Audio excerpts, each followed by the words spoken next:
Hey, it's Mark Eitel. It is 7 a.m. on July 7th, 2021. So 777 is also 21. I don't know somehow mystically if that means something to somebody, but I geek out on numbers. So anyway, that jumped out at me. Um, I run the Mr. Mortgage team, and I get a lot of people asking me, do we think the market is going to cool off? And over the last 3 to 4 weeks, you've heard me say pretty consistently that the market seems to be leveling.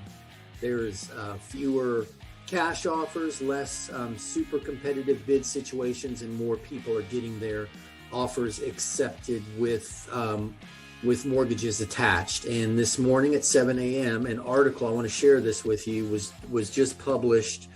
Let me do a screen share. Was just published in CNBC.com. Is the CNBC.com homepage from this morning. And this article was published at 7 a.m. And it says mortgage applications sink to their lowest level since before the pandemic.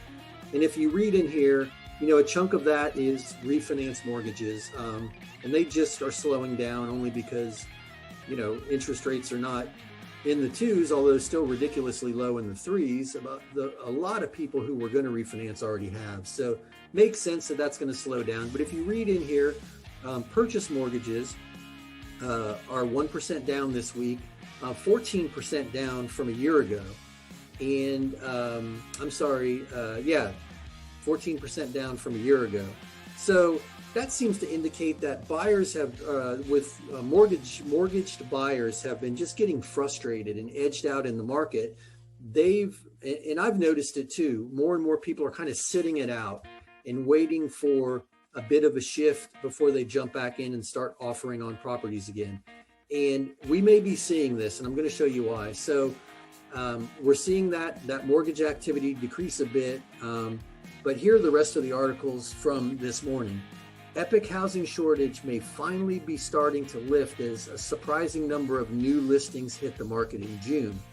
That kind of ties into the information that's being shared in these morning calls, that the agents are seeing less multiple offer situations, all cash with waived contingencies, as it seems to be getting a little less competitive, and a more traditional buyer is now having some opportunity in the market. So more inventory is certainly going to continue to play into that.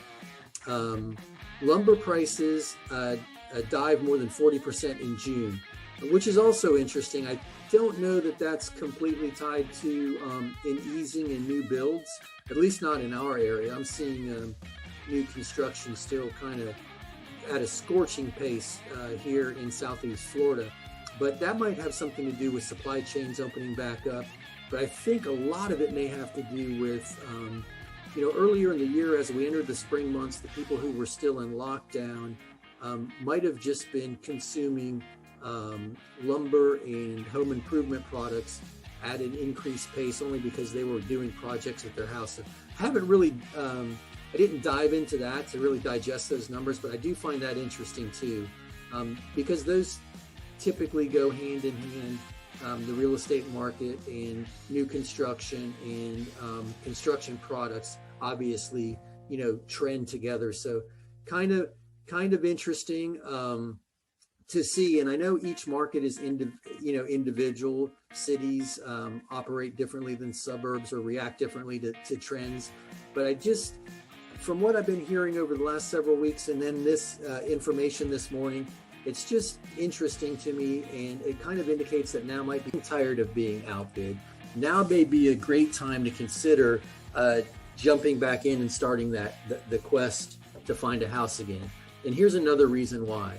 This is a live chart of the mortgage-backed securities trading. So we're looking at the green indicates that the price is higher, which means interest rates are lower. I know it's a little bit confusing, but when mortgage-backed security prices increase, the interest rates on that security is decreased. And I won't bore you with the long explanation of that, but just know that green is good for interest rates, red is bad. So you'll see since this large increase in interest rates or drop in price happened in the middle of June, and we've been ticking down in interest rates pretty consistently ever since. However, you can see that we're in a range here since about April 15th. We've been in this range, and it's going to be interesting to see what happens when we bump up against this level of resistance if rates start to creep back up again. But they've been trading in about an 1/8 to 1/4 point interest rate range. So the reason I say that is we've experienced a couple weeks of a slight downward trend in interest rates. The market seems to be easing a bit as far as cash and over asking price bids. And all of that news just was kind of summed up in that article this morning in CNBC. Housing demand is still ridiculously high. Homes are selling. I just think as a buyer now, as a buyer with a mortgage, obviously, because that's my piece of the market, so I see that more than anything else, the mortgage piece. As a buyer obtaining a mortgage, now would be a great time to look back into the market, finding a home, and you have a better chance now of getting under contract. So hopefully the market continues to stabilize a bit. I know it's been super frustrating the first half of this year as a potential home buyer. But as always, we're here and happy to answer any questions that you may have. Just wanted to share this bit of news with you as I find it interesting and timely. All right, any questions, reach out. Otherwise, have a fantastic day. Thanks.